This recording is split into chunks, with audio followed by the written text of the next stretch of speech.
फटाक 30 सेकंड में खबर। डाउनलोड कीजिए तक ऐप, लिंक डिस्क्रिप्शन में। सचिन पायलट का भविष्य बहुत उज्जवल है। वो युवा नेता है, सक्रिय है और लोकप्रिय है।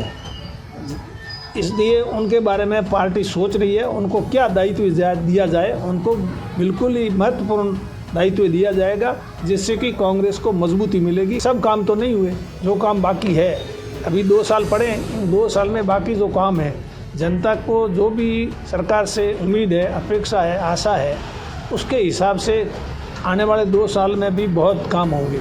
जो राजस्थान की बैंक हैं उनसे जो कर्जा था वो कर्जा तो राजस्थान सरकार ने माफ़ कर दिया। बाकी जो बैंकें हैं वो केंद्र सरकार के अधीन है, इसलिए केंद्र सरकार माफ़ करे। मौजूद है कैबिनेट मंत्री हेमाराम चौधरी। हेमाराम चौधरी इसलिए भी जाने जाते हैं कि वो सरकार में होते हुए भी अपनी बेबाकी जो जनता की बात होती है वो हमेशा कहते हैं। हेमाराम जी, इन 30 सालों का जो सफ़र रहा, जो 2018 में आप चुनकर आए थे उस वक्त का, और 3 सालों में काफ़ी कुछ हुआ, आपने भी जनता के मुद्दों को लेकर काफ़ी कुछ उठाया। क्या लग रहा है कि इन 3 सालों में जितना काम होना चाहिए था उतना काम हुआ या कुछ कमी पेशी रह गई?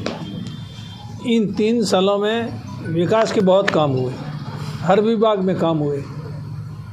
बिजली, पानी, सड़क, शिक्षा, चिकित्सा, स्वास्थ्य, रोजगार, इसमें बहुत ही उल्लेखनीय प्रगति हुई है। बहुत विकास के काम पूरे हुए हैं और स्वीकृत भी हुए हैं। जो काम करने हैं उनका शिलान्यास करेंगे। तो इन 3 साल में काम में तो कोई कमी नहीं। फिर भी सब काम तो नहीं हुए, जो काम बाकी है, अभी 2 साल पड़े, इन 2 साल में बाकी जो काम है, जनता को जो भी सरकार से उम्मीद है, अपेक्षा है, आशा है, उसके हिसाब से आने वाले 2 साल में भी बहुत काम होंगे, जिससे कि हम जनता ने जो हमारे पर विश्वास किया, भरोसा किया, उस पर हम कायम उतर सकें। सबसे बड़ा मुद्दा 2018 में कांग्रेस के जो घोषणा पत्र में था कि जो संविदा कर्मी हैं, चाहे वो कंप्यूटर के हैं या बाकी सभी है, वो लगातार प्रदर्शन भी कर रहे हैं। यहाँ तक कि प्रियंका गांधी से भी मिले और यहाँ तक कि सचिन पायलट ने तो मुख्यमंत्री को खत भी लिख लिया। क्या लगता है कि ये इतना डिले क्यों होता जा रहा है, और कहीं ना कहीं अब सरकार को इन सब चीज़ों के बारे में सोचना चाहिए? और आपने पहली कैबिनेट बैठक में इन सब चीज़ों को लेकर किस तरीके से बात रखी? इस मुद्दे को मैंने जब मैं विधायक था उस समय भी विधानसभा में उठाया था और कैबिनेट की बैठक में भी इस मुद्दे को रखा है। और मुख्यमंत्री जी ने भी आश्वासन दिया है कि इसके लिए एक अलग से कैडर बनाए, सर्विस कैडर बनाएंगे और सर्विस कैडर बना करके जितने भी संविदा कर्मी हैं उनको नियमित करेंगे, इनको सर्विस रूल्स बनाएंगे। तो इस आनन फानन में एकदम ये काम हो नहीं सकता। कमेटी बनाई है तो इनका भी निर्णय है वो जल्दी से जल्दी हो जाएगा, क्योंकि हमारे मैनिफेस्टो में बात लिखी हुई है। तो मैनिफेस्टो हमारे लिए गीता और बाइबल से कम नहीं है। अच्छा, आपने जब 2018 में जब आप चुनाव के टाइम गए थे तो आपके ही राहुल गांधी ने ये कह दिया था कि 1 से 10 दिनों, उससे पहले 10 दिनों में कर्जा किसानों का माफ़ हो जाएगा। लेकिन बीजेपी ये आरोप लगा रही है कि किसानों का कर्जा पूरी तरीके से माफ़ नहीं हुआ।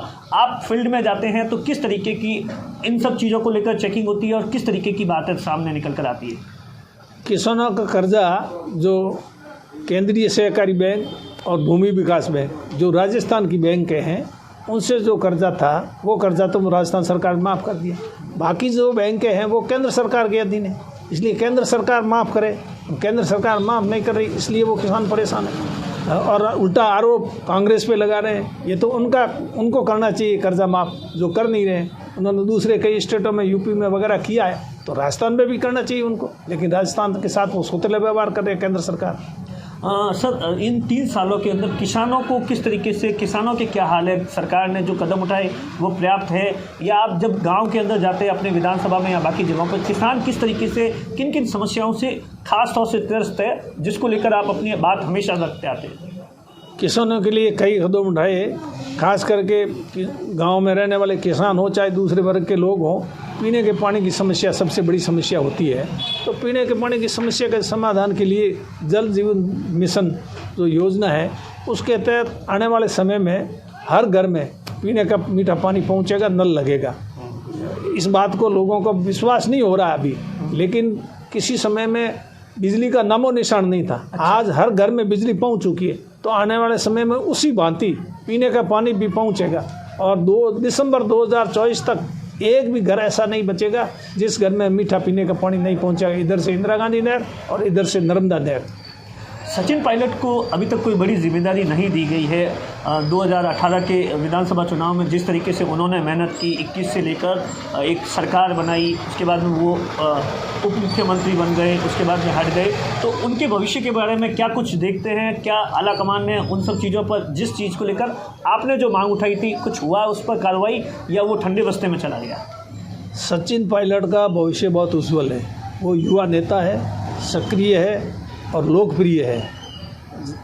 इसलिए उनके बारे में पार्टी सोच रही है उनको क्या दायित्व दिया जाए। उनको बिल्कुल ही महत्वपूर्ण दायित्व दिया जाएगा, जिससे कि कांग्रेस को मजबूती मिलेगी। कांग्रेस इस बारे में, कांग्रेस को सब पता है उनकी कहाँ उपयोगिता है, कहाँ उनकी ज़रूरत है, उस हिसाब से उनको काम दिया जाएगा। ये कैबिनेट मंत्री हेमाराम चौधरी है, जिन्होंने किसानों से लेकर सचिन पायलट के मुद्दे पर अपनी बात रखी।